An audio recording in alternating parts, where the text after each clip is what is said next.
दुनिया की जानी मानी संस्था ट्रांसपेरेंसी इंटरनेशनल ने करप्शन परसेप्शन इंडेक्स यानी सीपीआई जारी किया। इस इंडेक्स में दुनिया के 180 देशों को शामिल किया गया। इन मुल्कों को इनके यहाँ पर जारी भ्रष्टाचार के स्तर के आधार पर रैंक दिया गया है। आपको बता दें कि सीपीआई इंडेक्स के मुताबिक भारत को एक रैंकिंग का फायदा हुआ है। इस तरह वो 180 देशों में 85वें स्थान पर पहुंच गया है। दूसरी ओर पाकिस्तान की स्थिति बेहद ही खराब रही है। उसका प्रदर्शन सुधरने के बजाय और अधिक खराब हो गया है। पाकिस्तान इस लिस्ट में 124 से गिरकर 140वें स्थान पर पहुंच गया है। आपको बता दें कि पाकिस्तान के प्रधानमंत्री इमरान खान के लिए ये किसी बड़े झटके से कम नहीं है, क्योंकि उन्होंने सत्ता में आने से पहले वादा किया था कि उनकी सरकार भ्रष्टाचार मुक्त देश बनाएगी। ट्रांसपेरेंसी इंटरनेशनल ने कहा कि पाकिस्तान 2021 के वैश्विक करप्शन परसेप्शन इंडेक्स में 16 स्थान नीचे खिसक गया है और 180 देशों में 140वें स्थान पर है। वैश्विक भ्रष्टाचार से निपटने के लिए गठित बर्लिन स्थित गैर लाभकारी संगठन द्वारा जारी रिपोर्ट में कहा गया कि दुनिया भर में भ्रष्टाचार का स्तर स्थिर है। 86% देशों ने पिछले 10 सालों में बहुत कम या कोई प्रगति नहीं की है। आपको बता दें कि अपने 2021 एक एडिशन में करप्शन परसेप्शन इंडेक्स यानी सीपीआई 180 देशों और इलाकों को सार्वजनिक क्षेत्र के भ्रष्टाचार के उनके कथित स्तरों के आधार पर 0 अर्थात अत्यधिक भ्रष्ट से 100 यानी बहुत साफ के पैमाने पर रैंक करता है। 2020 में पाकिस्तान को सीपीआई में 100 में से 31 स्कोर मिले थे और 180 देशों में उसका 124वां स्थान था। ट्रांसपेरेंसी इंटरनेशनल के अनुसार देश का भ्रष्टाचार स्कोर अब घटकर 28 हो गया है, जबकि यह इंडेक्स में कुल 180 देशों में से 140वें स्थान पर है।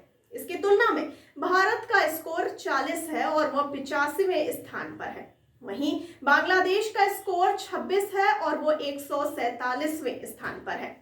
और आइए अब जानते हैं सूची में टॉप पर कौन से देश हैं। आपको बता दें कि इस साल की सूची में दुनिया में सबसे अच्छा प्रदर्शन डेनमार्क का रहा है। जी हाँ, और वह नंबर 1 पर है। वहीं दूसरे नंबर पर फिनलैंड, तीसरे नंबर पर न्यूजीलैंड, चौथे स्थान पर नॉर्वे और 5वें स्थान पर सिंगापुर है। दूसरी ओर सबसे खराब हाल दक्षिणी सूडान का रहा है और उसे 180 नंबर पर रखा गया है। उससे पहले सीरिया, सोमालिया, वेनेजुएला और यमन का नंबर आता है। रिपोर्ट में कहा गया है कि जैसे जैसे भ्रष्टाचार विरोधी प्रयास बढ़ रहे हैं और हालात बिगड़ते जा रहे हैं, वैसे वैसे मानवाधिकार और लोकतंत्र पर हमले अधिक हो रहे हैं।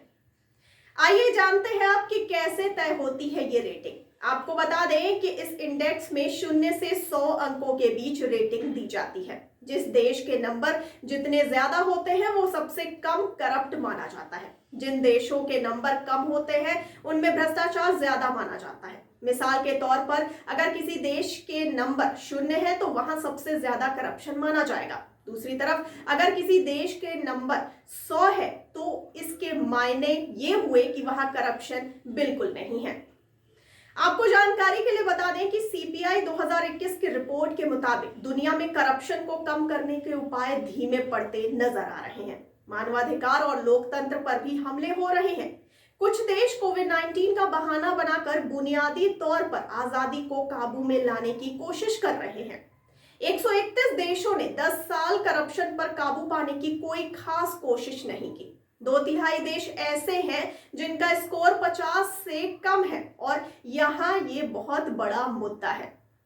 आपको आगे ये भी बता दें कि साल 2020 में भारत का सीपीआई स्कोर 40 था और 180 देशों में उसका स्थान 46वां था। ट्रांसपेरेंसी इंटरनेशनल के अनुसार भारत का भ्रष्टाचार स्कोर अब भी 40 पर बना हुआ है, लेकिन अब यह सूचकांक में कुल 180 देशों में से 85वें स्थान पर है, जबकि पड़ोसी मुल्क पाकिस्तान का स्कोर 28 है और इसका स्थान 140वां है। वहीं बांग्लादेश का सीपीआई स्कोर 26 है और इसका स्थान 147वां है।